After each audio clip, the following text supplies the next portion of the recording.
Resident Evil has spent 3 decades perfecting creative ways to kill you, from officers ripped in half by security shutters, to commandos diced into cubes by laser grids, to deformed babies swallowing you whole while calling you daddy. Today, I'm ranking the 8 worst deaths in the entire franchise, from deeply unpleasant to genuinely nightmarish, starting with one that set the tone for modern Resident Evil, Officer Elliot. The Resident Evil 2 remake wastes 0 time announcing its intentions. Within the first 5 minutes at the Raccoon City Police Department, Leon encounters Officer Elliot desperately crawling under a half-closed security shutter to escape zombies on the other side. As Leon reaches to help, the zombies seize Elliot and wrench his body through the narrow gap. His torso separates from his legs with an audible tearing of muscle and a cascade of viscera. And here's the thing. The RE engine renders every detail in photorealistic clarity. Exposed spine, dangling entrails, the wet sound of separating flesh. Elliot's severed upper body drops at Leon's feet, and the player can examine it afterward if they're feeling particularly masochistic. What earns this the 8th spot is its function as a statement of intent. The original 1998 RE2 opened with relative restraint.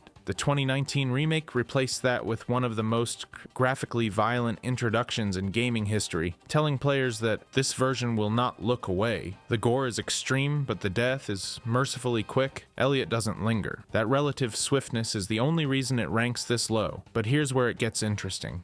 This moment established the remake's entire dismemberment system, which lets players blow limbs off zombies and watch flesh deform down to bone. The community widely recognizes this scene as the moment Capcom declared that modern Resident Evil would operate on a completely different level of visceral horror. Every death that follows an RE2 remake earns its brutality because this opening scene set the standard. At least Elliot's death was instant. The next one involves watching someone get carved into perfect geometric pieces while fully conscious.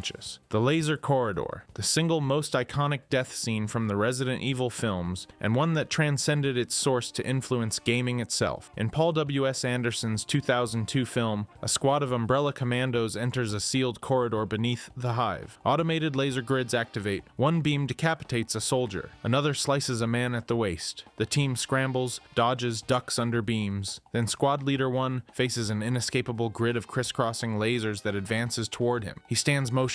The grid passes through him. For one frozen moment, his body holds its shape. Then it slides apart into a neat lattice of cubes, collapsing to the floor in a wet pile of diced flesh and bone. Screen Rant called it the franchise's only effective horror scene across all 6 Anderson films, and the moment became so iconic that Capcom brought it into canon. In the RE4 remake's Separate Ways DLC, Ada Wong faces a nearly identical corridor. Failing the quick time events produces multiple gruesome outcomes. Ada's head sliding off her shoulders, her body bisecting with blood seeping down her frozen expression. The game gives you several ways to die, and every single one is rendered in excruciating detail. What makes the laser room so effective is its mechanical inevitability. There's no monster to outrun, no virus to cure, just geometry and physics. Perfectly indifferent to whether you live or die. The lasers don't care about your pain. They don't speed up when you panic. They just advance at the same steady pace until you're molecular. The community consistently ranks it among the franchise's most memorable death concepts. It was directly inspired by the 1997 film Cube, but Resident Evil made it definitive. The image of a human body holding its shape for that single beat before collapsing into pieces became burned into horror movie history, but at least the laser kills are over in seconds. The next death involves someone you love using a chainsaw to separate your hand from your body while you watch in first person.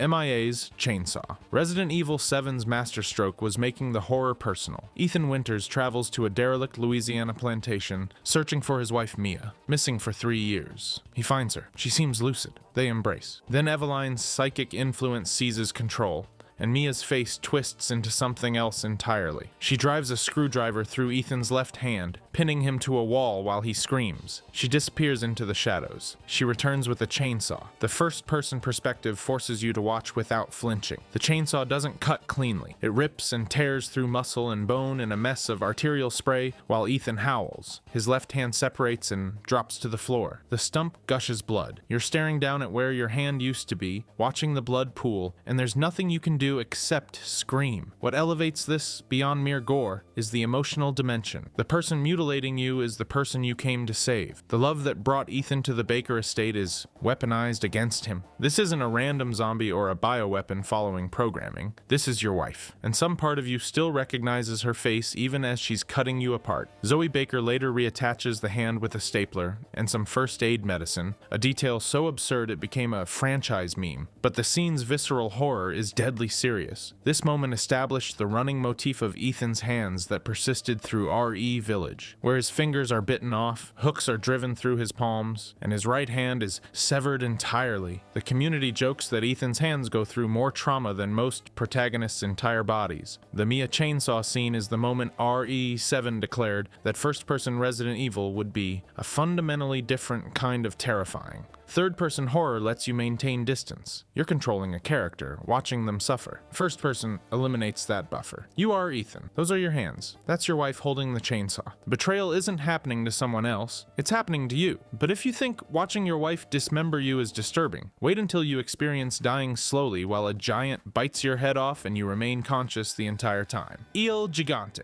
Screen Rant singled this out as the most gruesome and most violent death in the entire RE4 remake, and the reason is one word: consciousness. When the towering El Gigante catches Leon, it doesn't crush him instantly. It doesn't throw him against a wall. It carefully places him into its mouth, then uses its teeth to grip and twist Leon's head off his neck while he screams the entire time. The critical detail, noted by both Screen Rant and the fan community, is that Leon doesn't die instantly. He remains audibly conscious throughout the process, shrieking in agony as the giant's jaws wrench his head from his body. The implication is that he feels every moment of the separation, teeth grinding against vertebrae, trachea tearing, muscles splitting, the final snap. Most Resident Evil deaths are either instant or slow, but abstract. A decapitation happens in a fraction of a second. An infection takes hours or days. This one occupies the worst possible middle ground. Slow enough that you experience it, fast enough that you can't go into shock. The remake's graphical fidelity makes every second of it uncomfortably detailed. You can see the exact moment Leon's body realizes what's happening. You can hear the change in his screaming as biological structures separate. And here's what makes it worse. El Gigante isn't trying to hurt you, it's just eating. This is how it consumes food. The creature isn't sadistic or cruel, it's hungry. Your prolonged suffering is simply a byproduct of its feeding method. There's no malice, no intention to torture, just a fundamental mismatch between how quickly a giant can bite through a human spine and how long a human brain remains conscious during decapitation. The community debates whether this or the chainsaw decapitation is worse, and the consensus usually lands here. The chainsaw is faster. El Gigante's kill gives you time to understand what's happening, time to feel the pressure building, time to realize you're about to die and there's absolutely nothing you can do to stop it. Where the classic chainsaw death was shocking for its speed and finality, El Gigante's kill is horrifying for its deliberateness. It's methodical, almost gentle in how it positions you, then brutal in execution. But at least El Gigante kills you relatively quickly once it starts. The next death became so infamous, it defined an entire generation of survival horror, and it's still the image most people see when they think of Resident Evil. The chainsaw. No death in Resident Evil history has been discussed, debated, and memorialized more than this one. In the opening village siege of the original 2005 ASRE4, a burlap-masked ganado wielding a roaring chainsaw charges through the chaos. If he reaches Leon, he swings the blade into Leon's neck and saws his head clean off. The camera lingers as Leon's head detaches and tumbles to the ground, his body crumpling beside it. PC Gamer wrote that since Leon first got his head chainsawed off in Resident Evil 4, they've been more afraid to die in survival horror games than ever. The Biohaze fan community calls it the most famous death in the series, and that's not hyperbole. This death fundamentally changed player psychology. Before RE4, death in survival horror meant a game over screen and mild annoyance. You'd reload your save and try again. After the chainsaw, death meant witnessing something you desperately wanted to unsee. It made failure itself traumatic, motivating players not through reward, but through dread. You didn't avoid the chainsaw ganado because you wanted to preserve your progress. You avoided him because you couldn't handle watching that animation again. The 2023 remake controversially replaced the decapitation with a chainsaw thrust through the torso, which divided the community sharply. Many fans considered the change a dilution of the franchise's defining moment. Forums erupted with debates about whether Capcom had lost its nerve or was simply adapting to modern rating standards. Some players argued the new death was actually more painful looking. Others insisted nothing could replace the original's impact. The remake compensated with new kills that are arguably worse. A dual Ganado sequence where one holds Leon from behind while another hacks his head off with an axe in 2 swings. The first swing embeds in his neck. The second finishes the job, and Krauser crushing Leon's skull with his mutated arm, the bone audibly splintering as Leon's face deforms under the pressure. Still, the original 2005 decapitation remains the single most iconic player death in survival horror history. It's been parodied, referenced, and immortalized in countless gaming retrospectives. Everyone who played ERE4 remembers exactly where they were the first time they saw it. It ranks 4th here not because it lacks impact. It ranks 4th because the deaths above it involve greater suffering. The chainsaw is at least fast. One swing, and it's over. What comes next is not fast. What comes next involves feeling your face dissolve layer by layer while you remain conscious until the acid reaches your skull. Novistador acid. If the chainsaw decapitation is the franchise's most famous death, the Novistador acid attack may be its most painful. These invisible insectoid creatures lurk in RE4's castle and cave sections. When one catches Leon,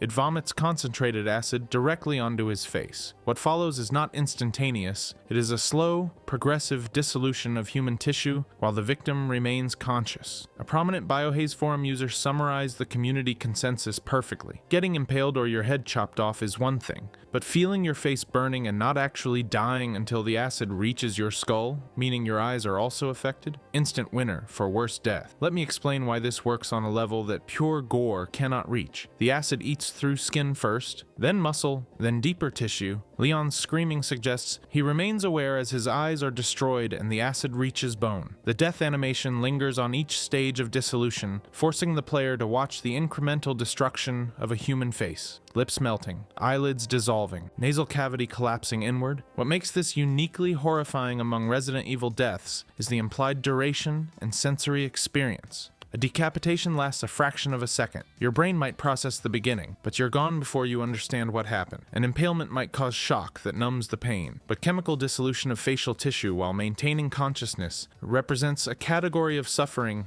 that the human brain instinctively recoils from. And here's where it gets worse. Your face contains more nerve endings than almost any other part of your body. It's how you interact with the world. It's your identity. Watching it chemically burned away layer by layer, feeling each stage of destruction, unable to wipe it off or dilute it or do anything except wait for the acid to finish eating through to your brain. That's not just death. That's experiencing your own erasure in real time. The Novistador's invisibility compounds the horror. You often can't see the attack coming. You're navigating the castle corridors, and suddenly your screen is covered in acid, and Leon is screaming, and there's nothing you can do except watch the process complete itself. No dodge, no counter, just dissolution. The community consistently ranks this among the most painful seeming deaths in the entire franchise, distinct from deaths that are merely gory. The chainsaw is gorier. El Gigante is more visceral, but this one makes you imagine what it would feel like, and that imagining is worse than any amount of rendered gore. Your brain fills in details the game doesn't show. The smell, the sensation of your own tissue liquefying,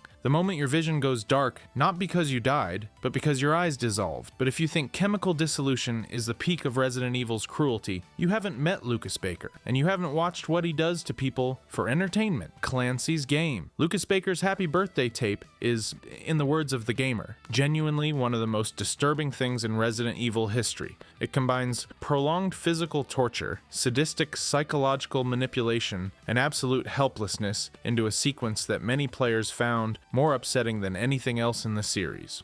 Clancy Jarvis is a cameraman for a paranormal investigation show. He's Lucas Baker's captive. Lucas drags him into an elaborate escape room with a deceptively simple objective. Light a birthday candle and place it on a cake. That's it. Simple. Except nothing about it is simple. The puzzle unfolds as a series of escalating torments. A balloon filled with nails explodes, embedding shrapnel in Clancy's hand and chest. An animatronic holds him down and carves the word loser into his forearm with a mechanical quill while he screams. He must retrieve items from filthy, degrading locations. A tape player forces him to listen to recordings of his friends being murdered. Sprinklers repeatedly extinguish his candle, forcing him to restart the entire sequence. And throughout all of this, the floor is gradually flooding with oil leaking from a barrel. A detail Clancy doesn't understand until it's far too late. When Clancy finally places the lit candle on the cake, it detonates a small explosive. The spark ignites the oil-soaked room. Clancy, drenched in oil himself, burns alive while the player watches in first person, with no ability to escape or intervene. His screaming fills the room, the smell of burning flesh. The realization that every choice led here, that there was never a way out. Lucas Baker strolls in, leans over Clancy's charred corpse, looks directly into the camera, and says, "Happy birthday." The trap was rigged from the start. There was never a way to survive. Every puzzle, every injury, every moment of hope was a performance for Lucas's amusement. The entire room was designed to make Clancy think he could escape while ensuring he absolutely could not. Here's what makes this worse than everything that came before. The other deaths on this list happened to you. This one is done to you. There's a person orchestrating every moment, watching your pain, adjusting variables to maximize suffering, taking pleasure in your hope before crushing it. This isn't a monster following instinct or a bioweapon executing programming. This is a human being who built an elaborate torture chamber because he enjoys watching people realize they're going to die. The player later enters the same trap as Ethan and can only survive because they watched Clancy's tape and know the trick. This means Clancy's death serves a gameplay function. His suffering literally saves your life. You benefit directly from his torture and death, which adds another layer of discomfort to the entire sequence. But if you think sadistic human cruelty is the worst Resident Evil can offer, there's one death left that operates on more levels of horror than anything else in the franchise, and it involves something calling you daddy, the baby. House Beneviento is widely considered the most terrifying sequence in Resident Evil history, and its climactic horror, the baby, represents the franchise's apex of disturbing death design. Every element converges. First-person immersion, complete defenselessness, body horror, psychological horror, and the corruption of something that should be innocent. The setup is methodical. Ethan enters Donna Beneviento's fog-shrouded hilltop manor and is stripped of every weapon. The player becomes entirely defenseless for the first time in the game. No gun, no knife, nothing. In the basement, Ethan discovers a life-sized mannequin of his wife Mia on an examination table, which he must dismantle piece by piece, a symbolic dismemberment that mirrors his fear of losing his family. Then the lights die. From the darkness emerges the baby, a massive, deformed fetus with a distended head, an elasticized mouth wide enough to swallow an adult whole, bulging black eyes, and underdeveloped limbs that drag its bloated body across the floor. It moves with horrible, lurching purpose, and it calls out in a distorted infant voice, "Daddy, Dada."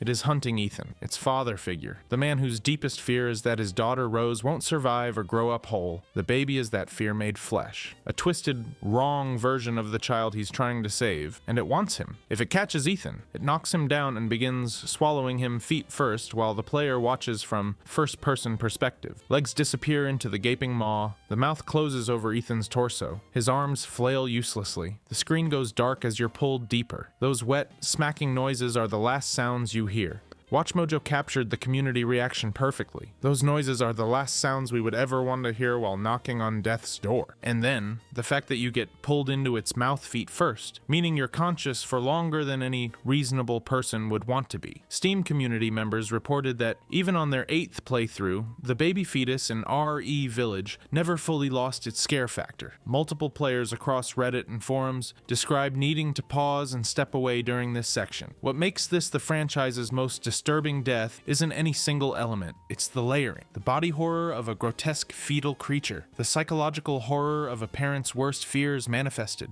the vulnerability of having no weapons, the first-person perspective forces total immersion, the uncanny valley of a baby's voice coming from a nightmare, the symbolic weight of a father being consumed by a twisted version of his own child. Other deaths on this list are gorier. The Novastador acid involves more prolonged physical pain. Clancy's death required more elaborate sadism, but no death in Resident Evil operates on as many levels of horror simultaneously, and no death has generated as much community discussion about its sheer layered wrongness. It is the franchise's masterwork of disturbing design, the culmination of 3 decades, learning that the most effective horror doesn't just show you something terrible, it makes you feel it on every psychological level at once. The baby doesn't just kill you, it attacks your identity as a parent, your helplessness as a victim, and your sanity as a human being who has to process what just happened. If you enjoyed this video and want to see more, click the video on the screen now.